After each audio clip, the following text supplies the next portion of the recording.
My name is Neelish Patel, and I'm an emergency physician in New Jersey. I have one peer-reviewed publication. I have no textbook chapters, but I hope that we can learn some infectious disease together here today in this lecture. Anyone's flight canceled today so far? I heard that AEM's actually sponsoring a happy hour in the hotel lobby for everyone's flight that was canceled today. I'm just kidding. Anyway, let's get into the best of the best infectious disease over the past 1 to 2 years. One financial disclosure I do have to make to you. I am a paid speaker and consultant for CSL Behring, which is a biopharmaceutical company. The therapy that I speak about is Kcentra, which is a PCC. We will not be talking about Kcentra at all today. We're talking solely about infectious disease. So in getting this lecture topic, I'm looking at the literature for the past year, what's in the news, what should we talk about, best of the best infectious disease. And clearly one thing that came to the forefront was Ebola. Ebola was scaring us. Ebola was making us prepare for that first case. We were purchasing equipment, planning protocols, learning about the disease. And so I thought maybe I should talk about Ebola in the next 50 minutes. But then I thought I'm not going to talk about Ebola for 2 reasons. Number one, we have a plenary talk yesterday on Ebola, so that wouldn't make sense. And number two, none of us, or few of us, are likely to see a case of Ebola. It's not just something that we see. It's not common. So although it's important, I don't think it's something that should be in a best of the best ID talk. How about severe sepsis? This is important. This is common, and we see this all the time. We need to know how to recognize this and take care of these patients. For sure, this should be in a best of the best infectious disease talk.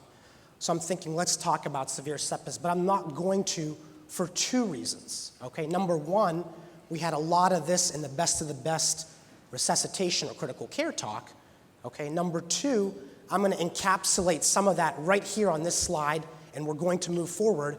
And number three, I think we've beat severe sepsis to death. We talk about it all the time. We hear about it all the time, okay? So I'm gonna encapsulate it for you right now. In the past year, we've had 2 large prospective trials, multi-center, looking at severe sepsis patients, the PROCESS trial and the ARISE trial. 2 trials comparing early goal-directed therapy to usual care, and they showed no difference in outcome of mortality. No difference. In both trials, patients had about an 18 to 20% mortality, and I'm summarizing it in a nutshell. We're not going into the specifics of the trial. No difference between early goal-directed therapy and usual care in our severe sepsis patients. Now, it would be amiss to say that early goal-directed therapy hasn't affected the way we take care of these patients. It has. We're probably more aggressive. We give more IV fluid. We recognize sepsis and severe sepsis sooner, and we give early antibiotics. So this is not a knock on early goal-directed therapy. It's just that things have changed. What we're going to talk about today in the best of the best ID is summarized by this quote by Booker T. Washington. "We shall prosper as we learn to do the common things of life in an uncommon way. Let down your buckets where you are." How does that relate to the best of the best ID? I'm going to talk about common infectious diseases today. Bread and butter infectious disease that you see in the emergency department day in and day out. And we're going to talk about maybe not an uncommon way to take care of them, but an evidence-based way to take care of them, a way to take care of these infectious diseases based on the latest guidelines. In the PROCESS trial, the number 1 infection that put patients in the ICU with severe sepsis was pneumonia. The number 2 infection that put patients in the ICU was urinary related. The number 5 infection that put patients in the ICU was cellulitis. Those are the things we're going to talk about today, the things that we see every day as emergency practitioners. Specifically, we're going to talk about healthcare-associated pneumonia, or HCAP. We'll talk about UTIs and pyelonephritis, skin and soft tissue infections. Specifically, we're going to focus on cellulitis, and then we'll wrap up talking about influenza, because we've seen a lot of influenza this year, increased admissions, increased critical care admissions, and increased mortality. So these are our 4 topics we're going to hit over in the next 40 minutes or so. One theme you'll see throughout this lecture today is less is more. Less is more when it comes to most infectious diseases that we see and we take care of. What do I mean by that? I mean less testing. I mean less antibiotics. There is one caveat to that, and that's the patient who has severe sepsis that's going to the ICU. For them, more is typically better. Typically more fluids, earlier antibiotics, and more testing as a general rule of thumb. For other infectious diseases, I think we've swung the other way, okay? And you're gonna see this theme come throughout this lecture for HCAP, UTIs, cellulitis, and influenza. Less is generally more, and less is okay for our patients. So healthcare-associated pneumonia, big topic, important to talk about, mainly because it carries a pretty high mortality, at least compared to community-acquired pneumonia. Okay, so the ATS and IDSA came out with guidelines in 2005 to guide our management of not only HCAP, but also hospital-acquired pneumonia and ventilator-associated pneumonia. And so these guidelines are old, but we're going to review them a little bit to set the stage for my points in this lecture. So how do they define healthcare-associated pneumonia? Multiple criteria. I can't even remember these things. There's so many of them. But let's go through a few of them. An acute care hospitalization of at least 2 days within the past 90 days. Someone comes in with pneumonia and they've had that. Someone comes in with pneumonia and they live in a nursing home or a long-term care facility. Someone comes in with pneumonia and they get home infusion care, home antibiotics, wound care, or they're getting care in a hospital clinic type environment, chemotherapy, wound care, or IV antibiotics. Patients that go to hemodialysis, that are in a clinic environment. And then there's more criteria. There's so many, they just keep coming out with them. Immunosuppressive therapy, chronic steroids, okay? So just to summarize, these are some of the criteria for healthcare-associated pneumonia. So what do the guidelines say, or what do they tell us? So sort of the thrust of the guidelines, and the guidelines covered, again, HCAP, HAP, and VAP. The thrust of the guidelines is that patients with HCAP have a higher incidence of multi-drug-resistant pathogens, MDR. That's what MDR stands for, multi-drug-resistant pathogens.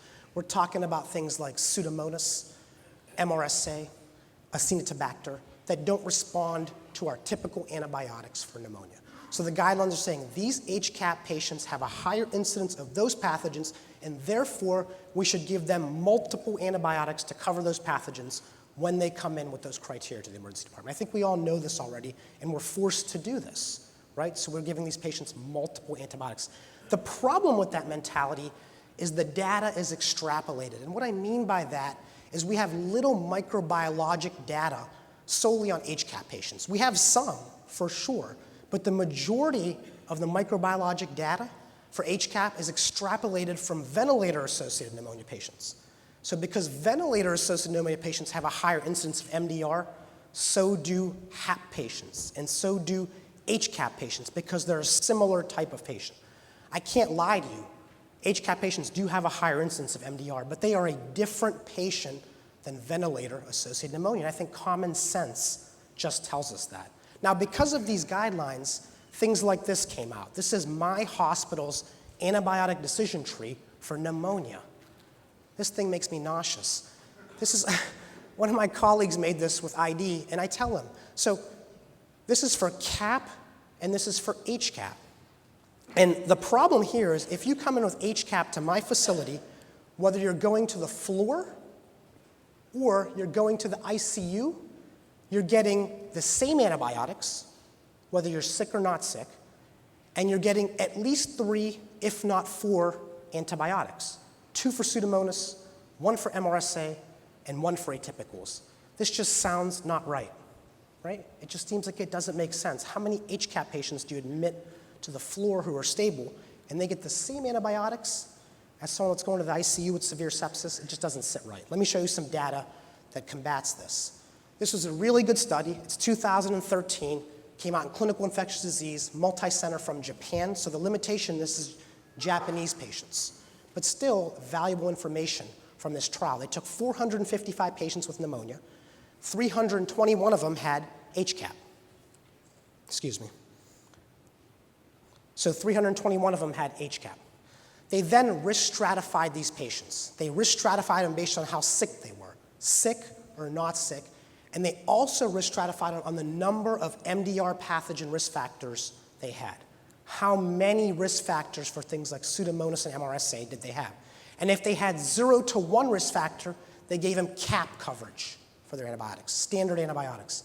And if they had higher amounts of risk factors, they gave them HCAP coverage. Make sense? You're following me? Okay, and then they saw how these patients did and outcomes. And so what did they find? The first interesting thing they found is the most common organism that grew out of all the HCAP patients was, guess what? Strep pneumo, the one that we can hit with our standard antibiotics, okay? The next thing that they found was in terms of patients that received appropriate antibiotics based on the microbiologic data, that the majority of patients, when they use this risk stratification, got appropriate antibiotics, 93%. And in fact, in those who didn't get appropriate antibiotics, it was the ones that got the HCAP coverage for the higher amount of MDR pathogens. Does that make sense? So this risk stratification seemed to work pretty well. So what MDR pathogen risk factors did they use? They used 5, not the ones that I just showed you, but 5 other ones. Patients with severe illness, they stratified, are you sick or not sick? Have you been on antibiotics recently? Have you been in the hospital recently?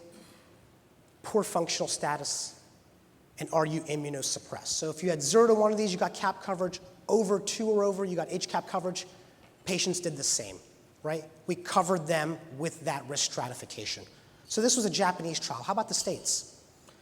This is not as well done. This is retrospective, but still valuable information. This is a US retrospective trial, 228 HCAP patients, okay, and they looked at them retrospectively. So half of them got CAP coverage and half of them got HCAP coverage. And then they looked at how the patients did. And they looked at clinical cure rates. And then they broke this down. Clinical cure rates for patients that were diagnosed with HCAP that were in the hospital in the past 30 days, and clinical cure rates for patients that had HCAP that were in the hospital 30 to 90 days ago. Because the thought is if you were in the hospital 30 to 90 days ago, you may be at less of a chance for having an MDR pathogen. Makes sense. And so that's what they looked at. And what they found. Clinical cure rates, the same, whether you got CAP or HCAP coverage. Clinical cure rates better when you got CAP coverage here. What else did they find? About 3 days less of IV antibiotics when you got CAP coverage, about 2 to 2.5 days less in the hospital when you got CAP coverage. And common sense would say that's pretty good, because the longer you're in the hospital, the less you'll have a multi-drug resistant pathogen, right? The less IV antibiotics you have, the less chance you have of side effects, okay? So this is just good common sense. I think this is good medicine, and I'm waiting to see this in the guidelines because we haven't seen an update to the guidelines since 2005. So maybe when we see the next guidelines, we'll have some of these principles incorporated them. And so my summary of that is when you have an HCAP patient, and they're not sick, or they're less toxic, they're going to the floor, or they have less MDR pathogen risk factors, consider CAP coverage, and you'll be good. If you have an HCAP patient who's sicker, who's going to the ICU, who has a higher amount of these MDR pathogen risk factors, then go with that broad, extended coverage. Let's talk about UTIs and pyelonephritis. We never see this, right? Ever. Okay, so common disease. And the guidelines are not new, but I'm going to bring out some principles I think are very important for us to recognize when taking care of these patients.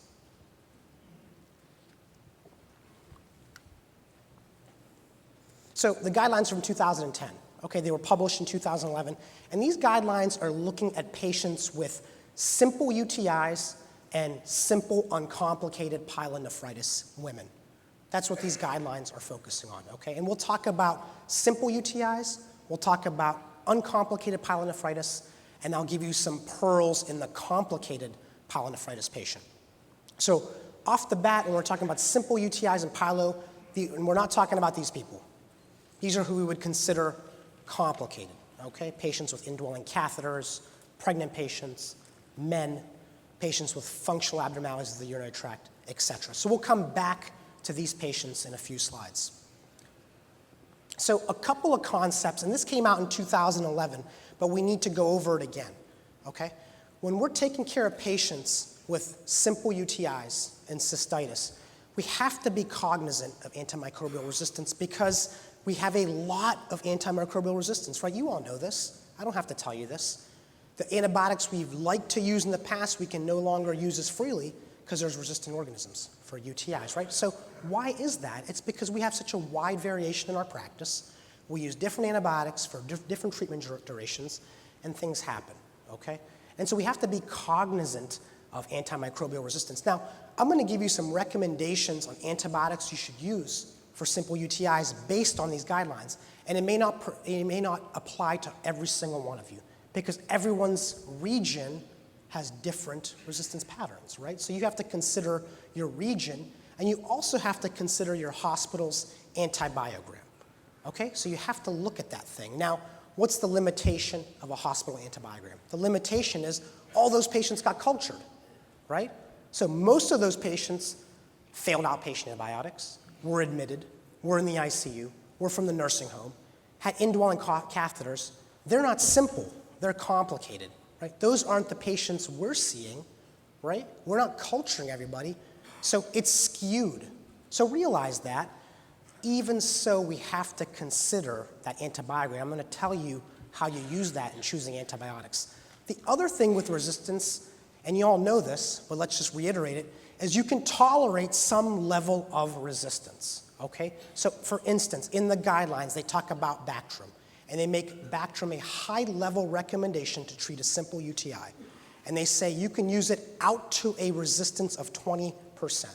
So you could have a 20% resistant to Bactrim for E. coli on your antibiogram, and you should still use that antibiotic. Now, you might say to me, that means I will undertreat or not treat 1 in 5 patients. Right? That doesn't make any sense. But you will treat 4 in 5. The other thing is antibiograms are based on in vitro resistance and susceptibility patterns. We know in vivo things can be different. So we know we've seen resistance to antibiotics, we've given them to patients with UTIs, and they've improved. They've had an in vivo response, okay? So for the greater good, there are certain antibiotics you should use even if they have some resistance. And the one they specifically talk about is Bactrim. You can tolerate a resistance up to 20%. Right? So don't abandon using it. And there's other antibiotics that I think that principle applies to as well. So consider antimicrobial resistance. Anticipate it. We have to think about it. We can't just put patients on antibiotics and not think about resistance. The other issue is this issue of collateral damage. They talk about collateral damage. This is the ecological adverse effects of antibiotics. What the hell is that? That sounds like botany.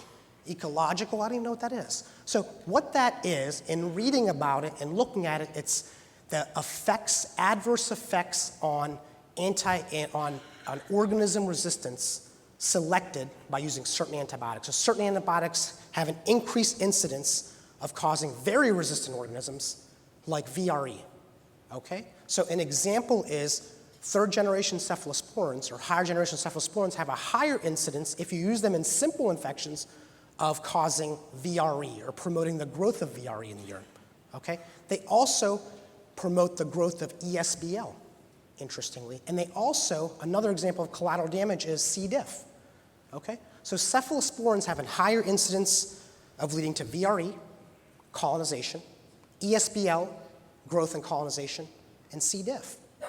Fluoroquinolones have a higher incidence of collateral damage. Fluoroquinolones have an increased incidence of promoting the growth of MRSA in the urine, and fluoroquinolones also have a higher incidence of C. diff. That's what collateral damage is, selecting out these types of organisms and these types of side effects like C. diff. So we have to consider collateral damage when we're treating simple infections. Why? Right? Because most of these simple infections are by less invasive organisms, and they respond to antibiotics or they get better. And these other organisms like VRE and ESBL and MRSA are much more invasive. We don't want to get into this. We have to consider collateral damage. Pick antibiotics with less collateral damage when treating simple UTIs. C. diff. It's here. I mean, this is a big, big problem. And a couple of years ago, I really didn't like thinking about C. diff. I just like picking my antibiotics and treating my patients.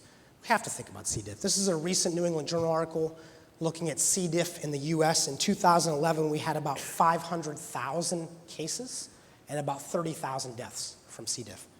This is a recent article out of our literature in emergency medicine from 2006 to 2010 in our US EDs, 25% increase in C. diff visits. We have to pick antibiotics with a less of a chance of causing C. diff and less collateral damage. This is right out of the guidelines. So what antibiotics do you choose for simple UTIs? Okay, remember, it doesn't apply to every single one of you. You have to look at your antibiograms, but here are the antibiotics. And so nitrofurantoin, BID for 5 days, or Bactrim, BID for 3 days, as long as there's less than a 20% resistance, are the top level recommendations, okay? Because they have less antimicrobial resistance and less of a chance to leading to collateral damage. Other choices is fosfomycin, not used as commonly here. It's a single dose, and pivmecillinam is not available in the States. Now, fluoroquinolones are actually very effective against simple UTIs. They work very, very well, but they drop down to an A3 because of the reasons I've mentioned to you: increased resistance and collateral damage. And actually, beta-lactams, which is a favorite at my shop, have a lower recommendation because of the side effects and the collateral damage that they promote.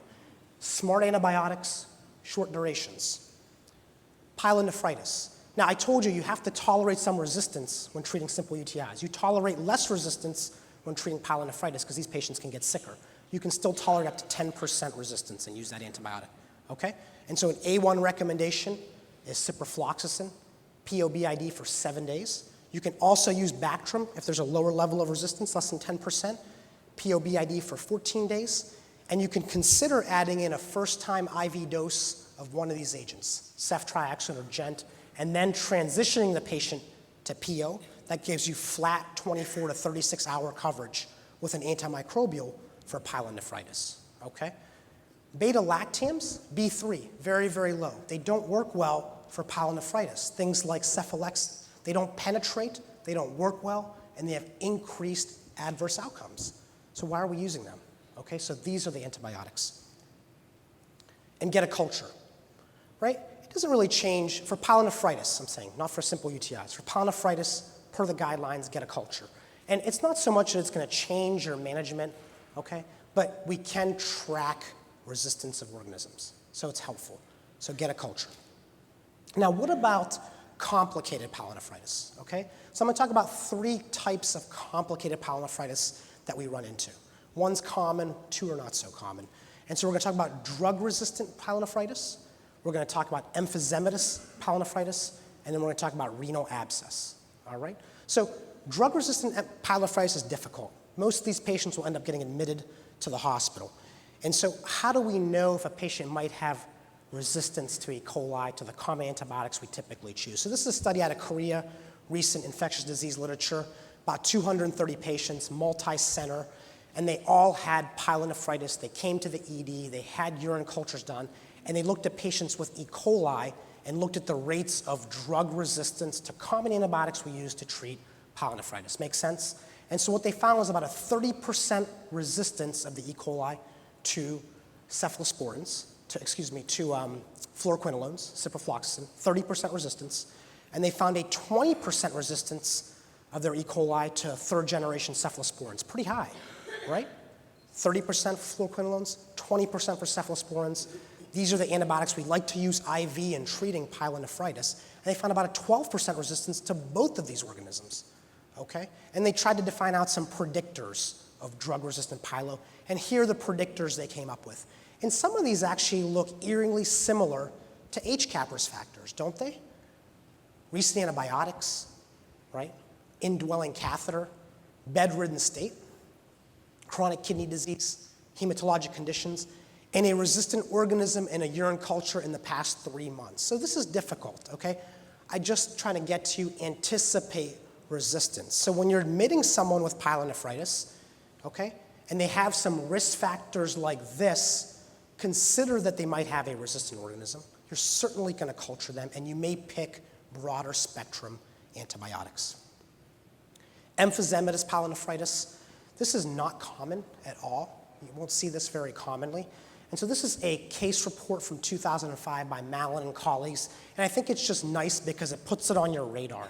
So if we don't think about this disease, we will never diagnose it. So a small percentage of your sicker pyelo patients will have emphysematous pyelo. So who's at risk for this? These are diabetics, typically, or patients who have other risk factors, such as immunosuppression or a kidney stone, an obstructive stone. Those are like the three most common: diabetes, immunosuppressed states of another nature, or an obstruction. And the difficult thing with emphysematous pyelo is these patients early on can present just like your every other pyelo patient you see: fever, nausea, vomiting, and flank pain.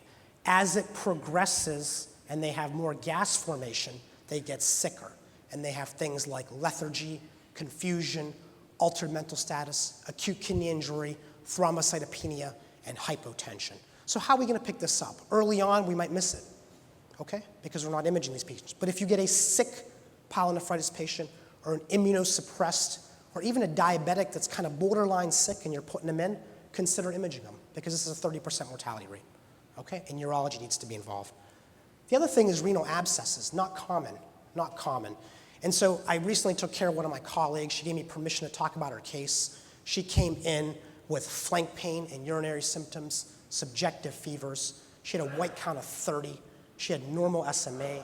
She had a normal lactate. And she had pretty refractory pain, a lot of pain, more than what I'm typically used to seeing for pyelonephritis. And so I admitted her to the hospital, put her on IV antibiotics. She had a dirty urine, diagnosed with pyelo clinically.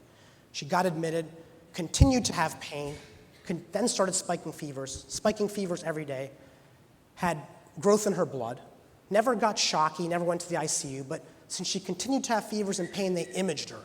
24, 48 hours later, they imaged her, and she had a renal abscess, okay? And for me, I think the tip-off and the ED was her pain, I've never seen a patient like that with pyelo having that much pain that I was having difficulty controlling. But the other tip-off, and we may not pick this up, are patients who are not improving.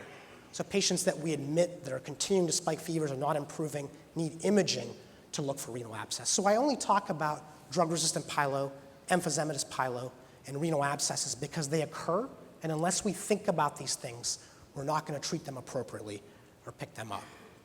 So my summary here is very simple. For simple UTIs, be smart about the antibiotics you choose. Short durations, antibiotics with less resistance, but you can tolerate some level of resistance, maybe up to 20% for the greater good. Less collateral damage. Anticipate resistance in some of your pyelo patients. Use those risk factors I talked to you about to predict drug resistance, and consider collateral damage. This is cellulitis. We're going to talk about cellulitis now.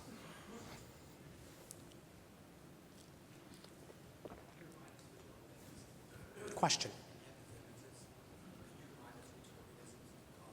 Yeah, so the question is, which organisms cause emphysematous pyelonephritis? And that's interesting. Still the number one organism is E. coli, interestingly, and then Klebsiella is number 2.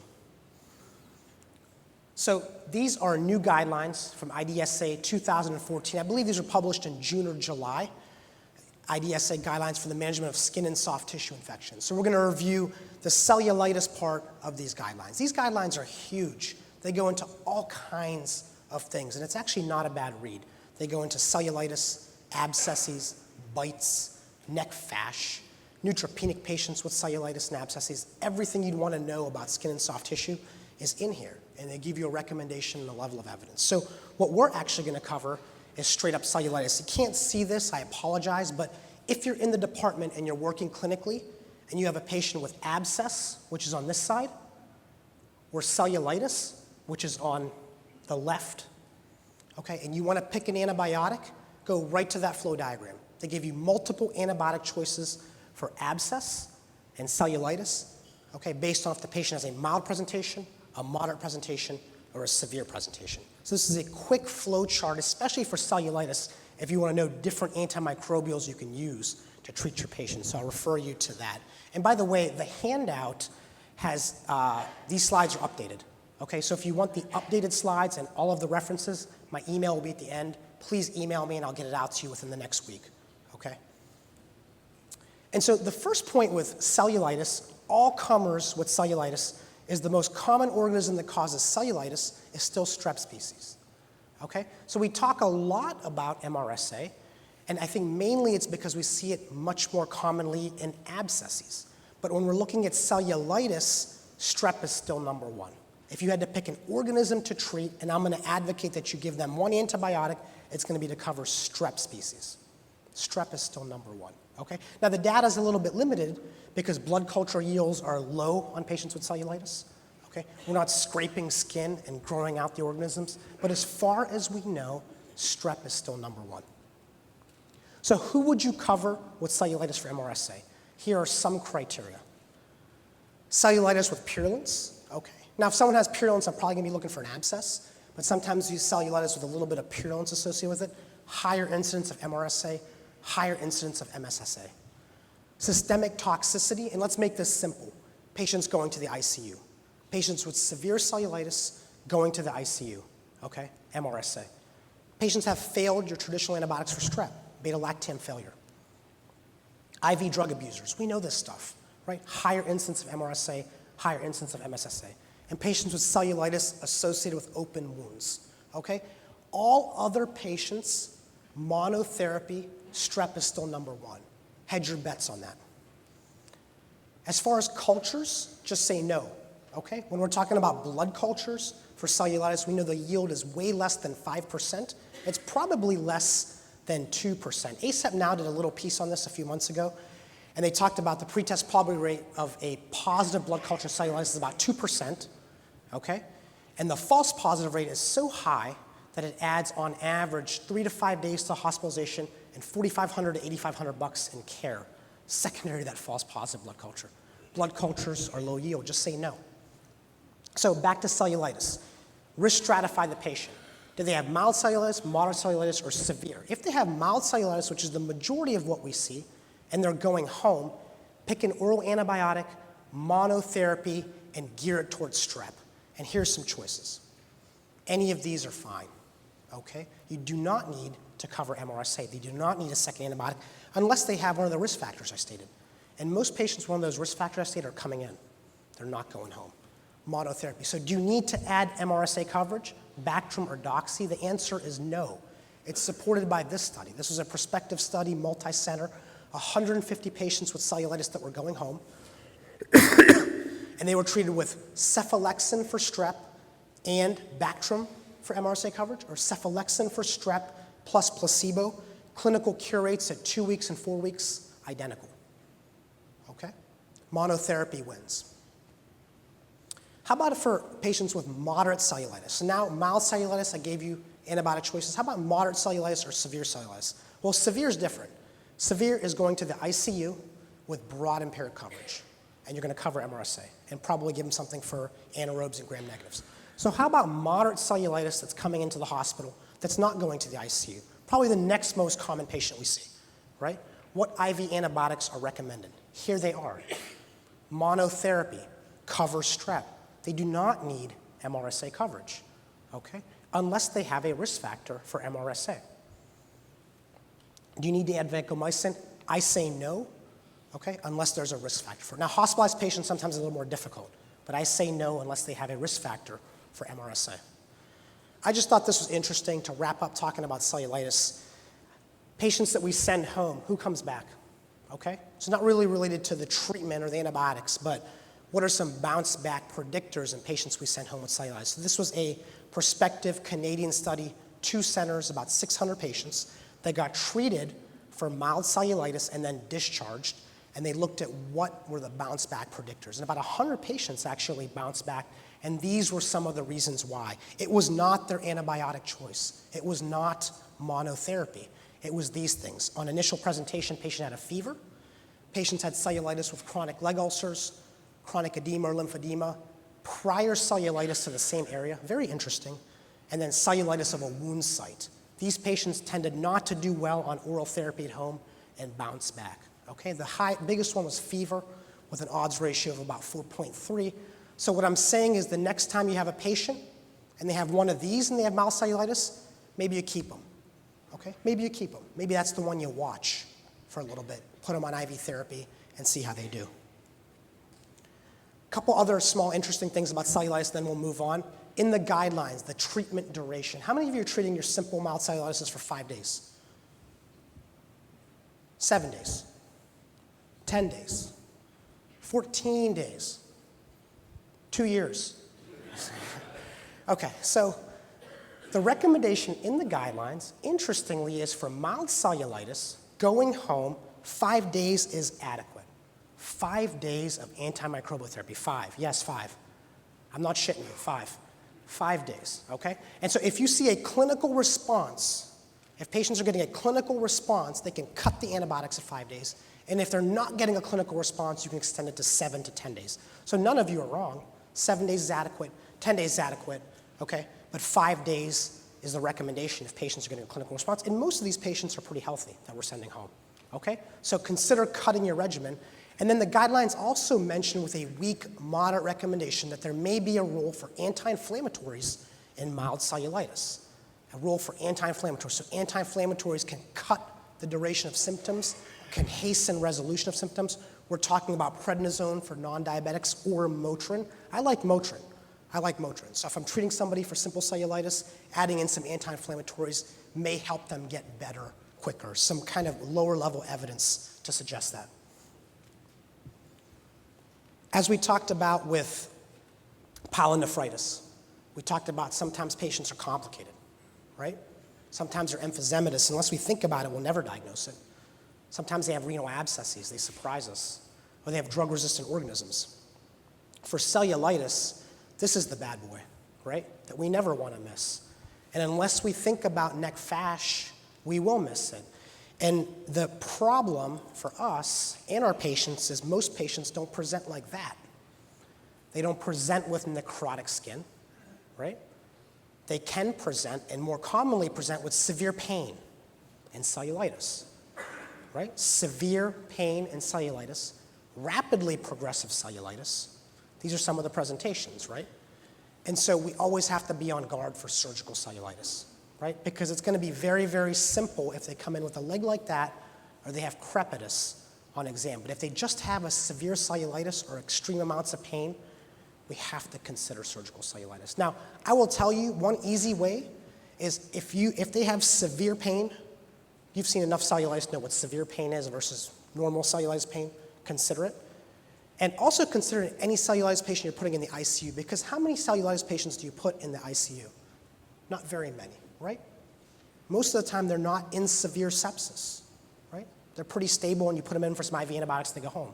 So if you're putting a cellulitis patient into the ICU because they have signs of severe sepsis, definitely this is crossing your mind, right? Imaging or surgery consult. This has to cross your mind. So the summary here is for cellulitis, mild cellulitis going home, even moderate cellulitis coming in, I think monotherapy wins. Cover strep unless they have an MRSA risk factor. And for cellulitis going home, consider shortening the duration of your treatment to 5 days. Less is more. Last thing I'm going to talk about, wrap up with, is influenza. A lot of talk about influenza. We have seen a tremendous increase this year in our influenza cases. And so this is an older article, 2003 to 2000. They looked at 2003 to 2009 influenza admissions in 3 Western states to the ICU. They looked at influenza admissions to the ICU in 3 Western states and found during flu season the admission rate of critical care, of critical disease to the ICU for influenza was pretty high, like 4%, okay? So we're seeing patients get sick from influenza. Patients are getting pneumonia. Patients are getting sepsis. And this year we have increased mortality from influenza. So do we treat these patients with neuraminidase inhibitors? Okay, so we're going to talk about 2 different types of patients that get influenza. The healthy patient and the comorbid patient, okay? And what's the data? All right, what's the data? And so I like Simon Carley's keynote, if everybody heard it. He talked about what does the data show and what do we actually believe. So I'm going to show you the data, and you got to decide what you believe about the data of neuraminidase inhibitors. So this is the big one. This is the Cochrane Review 2014. So this looked at healthy adults and kids. Excuse me. Healthy adults and kids. Tons of trials, tons of patients, and they looked at both neuraminidase inhibitors that we use, oseltamivir and zanamivir. And the one we commonly use is oseltamivir. Okay, that's our Tamiflu. All right, so they looked at healthy adults treated within 48 hours of symptom onset and looked at a bunch of outcomes. Did neuraminidase inhibitors make a difference to these patients? And so what did they find? They did make a difference. They caused symptom reduction, mild symptom reduction. So patients had symptoms for 16 hours less in adults, about 24 to 29 hours less in kids. Patients got better quicker when they were treated with neuraminidase inhibitors within 48 hours of the onset of their influenza symptoms. Excuse me. Did neuraminidase inhibitors prevent complications of influenza? The data is a little unclear because it's not reported well, but as far as we could tell, it did not. It did not. It did not reduce hospitalizations. Hospitalizations were about 1.5%, whether you were treated or not treated. It did not prevent pneumonia. It did not prevent sepsis, and it did not prevent mortality. Okay? So it decreased symptoms. We all know this. I know that. I'm just reviewing it. Decreased symptoms, did not prevent complications, mortality, the things that we really, really care about, and they had a higher preponderance of side effects. And so some of those side effects, the most common were nausea and vomiting, especially in kids. Okay? So the number needed to harm for nausea and vomiting, just kind of combining, was about 25. For every 25 patients that got a neuraminidase inhibitor, for every 25, one of them had nausea and vomiting. Let's go over that again. Symptom reduction, yes. Complication reduction, no. Higher incidence of nausea and vomiting. Okay, so I will tell you that it doesn't make a lot of sense to me, anyway, to me, and this is patient to patient and practitioner to practitioner, what do you believe to treat these patients with oseltamivir? Why? Because it's a self-limited illness. It's a self-limited illness that improves. So if this symptom reduction for these side effects sit well with you, treat them. Okay, and the recommendation is to, within 48 hours of the onset of symptoms, consider treating them. But this Cochrane review did not show that we're preventing any of the things we're trying to prevent with neuraminidase inhibitors, which is pneumonia, hospitalization, and mortality. The CDC says to definitely treat these patients, for sure. Treat these patients even if they have symptoms outside of 48 hours. Treat them, okay, because they're higher risk for complications. Okay, I will submit to you they are higher risk. They are higher risk for complications if they don't have influenza as well, okay? But they're higher risk. I will submit to you it makes sense that you might want to see symptom reduction in these people. Maybe these people being sick for a day less makes a difference, okay, maybe. So again, per the guidelines, treat these people, pregnant patients, immunosuppressed patients, extremes of age, these types of patients, morbidly obese, nursing home patients, makes sense. What's the evidence show? That there is no complication reduction as far as we know when we treat these patients. We are not preventing hospitalizations, we are not decreasing pneumonia, and we're not decreasing mortality. I see some head shaking. It's what does the evidence show and what do you believe? I believe that it probably makes a difference for these patients to have a day less of symptoms. Okay? I believe they are higher risk by virtue of their comorbid disease. But we can't fool ourselves and think that we're preventing illness by using a neuraminidase inhibitor. We haven't seen it. Question. So how about the argument that you would be preventing illness if you're giving it rather to people like this? People are going to be at risk of infecting a lot of other people. Yep, chemo. Of course. Chemoprophylaxis. Mm-hmm. So the question is, so maybe you're not preventing illness in these folks, but by giving treatment, you may prevent them spreading influenza to others. So we're talking about chemoprophylaxis. And there's okay data for chemoprophylaxis. So the number needed to treat is about 1 in 20 for chemoprophylaxis. So the number needed to harm is about 1 in 22. The number needed to treat is about 1 in 20, and it makes sense. And so I'm not saying don't treat these patients. This is the guideline. I don't but that's the only way that I can think of that it's useful, yeah. But it's not going to infect other people. Yep, and that's for chemoprophylaxis for influenza-positive patients. So when our gut says that they have influenza, but we don't have proven culture data that they do, we don't see that benefit. It's in influenza-positive cases. But it's a good point. And that's why I say, I think for these patients, we're still on the treatment arm here, okay, until we know better. But I think we don't want to fool ourselves that we're preventing disease in these patients and we're making a difference to them. Now, this is the one that kind of mixed things up for us. This meta-analysis from Lancet published 2015 looked just at oseltamivir, 9 trials, about 5,000 patients, and what did they find? Okay, these are healthy adults, weren't kids, adults. What did they find? They found something similar to the Cochrane review, a symptom reduction of about 17 hours, similar to Cochrane. Increased risk, nausea, and vomiting, similar to the Cochrane review, but they found something different. They found that it did work. It did decrease pneumonia. 5% for neuraminidase inhibitor, almost 9% for placebo, which was reported as statistically significant. So who do we believe? Do we believe the Cochrane collaboration with no complication reduction? Do we believe this meta-analysis that says there is? Now, every other thing they looked at was similar to the Cochrane collaboration. So I'll tell you, the one thing is the Cochrane review had most, if not all of these trials and more data. I'll also tell you that the Cochrane review does rigorous evaluation of their data. I'll also tell you this was industry sponsored and all of these trials were from the industry, okay? So what do you believe, right? You have to read this stuff and make a decision. What do you believe? Do you believe that? Or do you believe the Cochrane review that's giving you more data and analyzing it in a different fashion that may be unbiased? I can't tell you. Okay, I can tell you that I don't think this is correct because the way that they measured lower respiratory tract infections wasn't standard and it wasn't really reported well. Okay, so it's blurry. So that outcome to me was blurry. We just need to be aware of these things. New treatments are coming out, right? IV neuraminidase inhibitor. This is available in China, Japan, I think South Korea, because we're not treating these inpatients aggressively enough. Why don't we give them IV neuraminidase inhibitors? Okay, so this is a small trial that showed a non-statistical decrease in viral shedding in patients treated with this new IV agent, but no difference in outcomes, no difference in pneumonia, no difference in sepsis, and no difference in hospital length of stay. So we only talk about this stuff because influenza is so common, and we're gonna be looking at these new agents as well, and should we be using them in our hospitalized patients? I think less is more.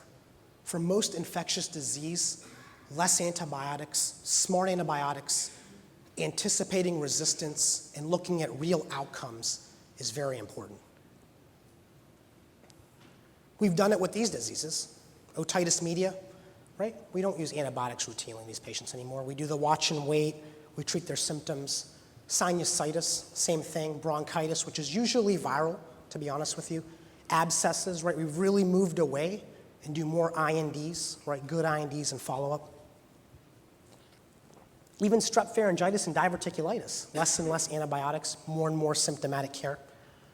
And I think we can apply those same principles to the 4 diseases we talked about today. So HCAP. Consider in your less sick HCAP patients, CAP coverage. You're putting them in the hospital. They're not going anywhere. Consider CAP coverage. With your HCAP patients with less MDR risk factors, CAP coverage. For the sicker ones, more risk factors, HCAP coverage. For simple UTI, short durations, smart antibiotics with less resistance and less collateral damage. Remember for pyelo, again, there's the recommendations for ciprofloxacin as an A1. Consider a first-time IV dose. For skin and soft tissue, remember cellulitis, mild cellulitis, even all cellulitis, strep is still number 1, unless patients have a risk factor for MRSA. And for influenza, for healthy young adults, remember it's a limited disease. You don't need to use neuraminidase inhibitors. You just don't need to because it doesn't decrease complications, but it does decrease symptoms. So with that, I'll stop. And again, I'll remind you, these slides are updated, and particularly if you want the references, I'll send you the PDF of the references. Here's my email. Reach out at any time with any questions, and there's my Twitter. Any questions now, I'd be happy to entertain them.